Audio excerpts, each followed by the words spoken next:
Mina. Tatsuya Egawa's Magical Taruruuto-kun was a popular manga first serialized in Shonen Jump starting in November 1988 and ran until September of 92. In that time, it became a popular franchise, though not as big as his next work, Tokyo Daigak Monogatari or Tokyo University Story in English. Magical Taruruuto-kun received numerous video game adaptations, starting in March 91 with a Famicom outing subtitled Fantastic World. This game follows the manga's main protagonist Honmaru Edojo, an elementary school 5th grader who struggles with his studies and PE and is regarded as a bit of a weakling, frequently being a target for bullies, although he's a bit of a lecher as well, something we'll get to.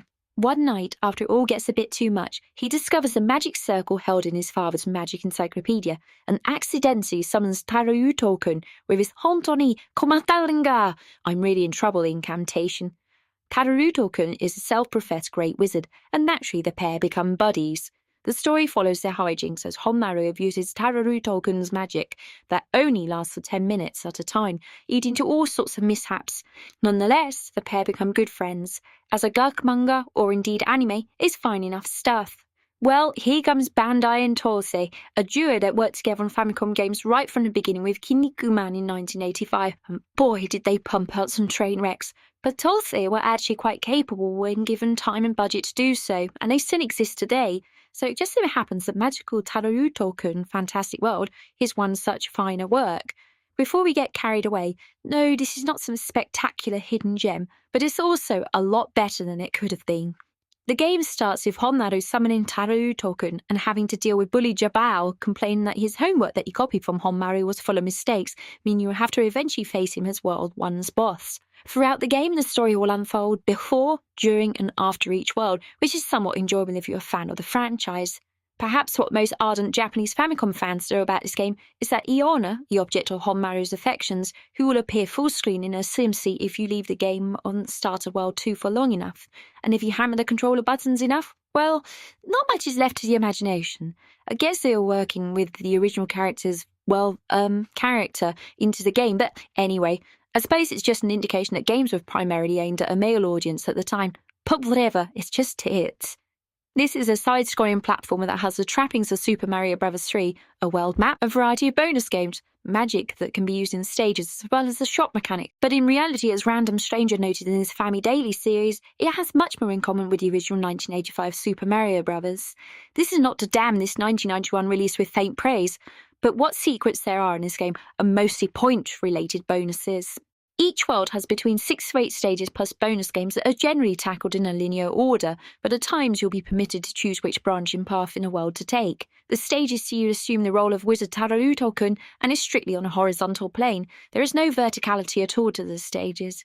Normally, it's one-hit deaths and back to the beginning of the stage, but you can equip an item to ameliorate this. Stages are generally short and don't outlive their welcome and are completed by consuming one of the 3 final takoyaki or octopus balls.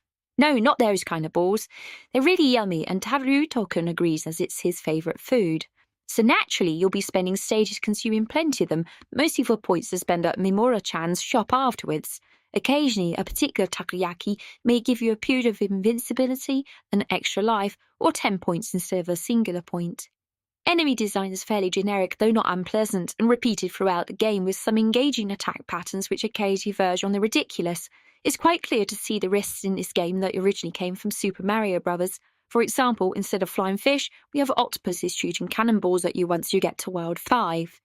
The platforming itself is mostly of high quality, with only the occasional jump going unregistered, and whilst the collision is a touch unfair, it's consistent in all but one aspect which I'll get into.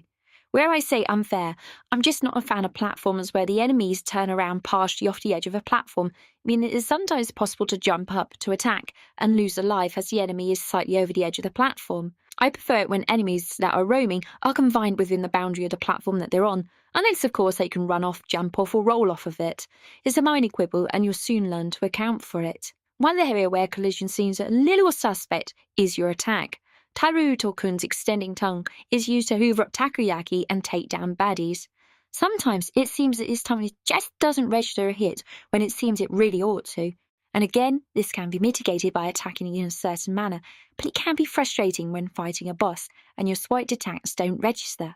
Within the stage, there are also occasionally hidden secret rooms, which do seem to be more frequent earlier in the game. They are indicated generally by a narrow pit shielded by 2 takoyaki. Otherwise, as platforming goes, it's pretty by the book and of good quality, and Taruruuto-kun himself controls excellently with great air control, a sizable jump, good momentum, and not too much slipperiness. By 1991, most Famicom platformers had figured out good control, and thankfully this is not an exception. Apart from Taruruuto-kun's basic attack, throughout the game you'll encounter magic bags in the world map which enable one of Taruruuto-kun's magic attacks, such as putting out fire, deflecting projectile attacks, a ranged attack and more. Each time these are used, they sadly don't last 10 minutes as in the manga, but rather 30 seconds, and each time magic is used, it uses a magic bag. Run out of magic bags, and no more magic for you, but more can be bought or won. At the end of each stage, you can visit Love Struck with Taruruuto-kun Mimura's shop. Here, you can buy a range of goods, including those magic bags.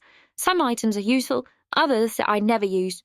Of greatest use is the extra life, the turbo save, and the Ikifuki frog, which was begging to be called the Kairu, which gives you 1 hit point during the stage, meaning that if you do get hit, you'll come back and be granted with 30 seconds of invincibility to continue the stage, instead of losing a life. Other items include some spectacles to see hidden takoyaki and speed shoes, which I rarely used. Most useless, at least to my understanding, was a tamamiya, which apparently tells you at the start of the stage what the stage's special characteristic is, but it didn't seem to do anything for me, and I soon gave up on it. Once you have finished shopping, you will have the option of playing a scratch card match-free minigame. It's amusing for the first few times, but it soon gets a bit dull, but it can be quite an essential part of the game, as it offers 2 additional power-ups you can't buy: bat wings, which allow you to fly permanently across the stage, and the French fries that auto-complete the stage for you. Technically, there's a third, a 10-point takoyaki, but this can be found during stages as well. After doing your shopping, you can equip up to 4 items before starting a stage to help you out. Some, though, can only be used by themselves, such as the French fries, as it doesn't make sense for them to be paired with anything else. In each world, you'll also encounter a bingo game for extra lives, which plays a bit more like noughts and crosses, and Matsuwan's takoyaki stall, where catching the takoyaki will lead to more extra lives. And that's one thing this game is very generous on. It's super easy to rack up the extra lives. At one point I had 61 of them, and I could have had more if I hadn't played so slapdash initially. Each world usually has at least 1 boss, and these are mostly free hits to take them out. There are some good designs and a good amount of attack pattern variety, and are a little bit more engaging than the original Super Mario Bros. Bosses, but neither are they Rockman levels of pattern busting. Sound-wise, it's pretty generic. It's not bad, but it's not iconic either. I happily played with the audio on, but it repeats a lot, so this is definitely an area of the game which it's weaker on. Rating the game's Japanese level, there's a heavy use of Kansai dialect in the game that is otherwise presented entirely in hiragana. For beginners, the blocks of hiragana and use of dialect can be a tall order to climb, though if you're of conversational level, you should pick up on the main beats to understand it. So I'd rate this game as conversational level Japanese as a minimum. However, just to play it with no knowledge of Japanese is entirely doable, and I've linked my Patreon post in the description to help you out with that. Overall, rating-wise, this is a good game with a handful of flaws that don't work too much against it. It's fairly formulaic as platformers go, but it's well put together, plays fluidly with next to no slowdown or sprite flicker, and the challenge is mostly fairly ramped up with some devious platforming to enjoy as the game progresses. It's not going to set a world alight, but it's definitely one of the Famicom's lesser-known games that is worth playing, and it's of a decent length to play through as well. A sequel came along in mid-1992, which though I've not played much of it yet, it is on the docket for a review at some point, and I'm looking forward to it. Overall, whilst you won't find the magic that Konami, Nintendo, Hudson and other stalwarts often manage to inject into their games of this genre, there is definitely a sprinkling of charm and fun to be had in Magical Taruruuto-kun Fantastic World. As always, like, subscribe and all of that shit, and also check out this rad Rubbish Heap merch, available worldwide on Redbubble and Amazon. See the links below for how to purchase. I've been Saki Endo, and this has been a Rubbish Heap. じゃあねーね。タルが歩く。タルが飛ぶ。タルが暴れる。アクションゲームファミコンマジカルタル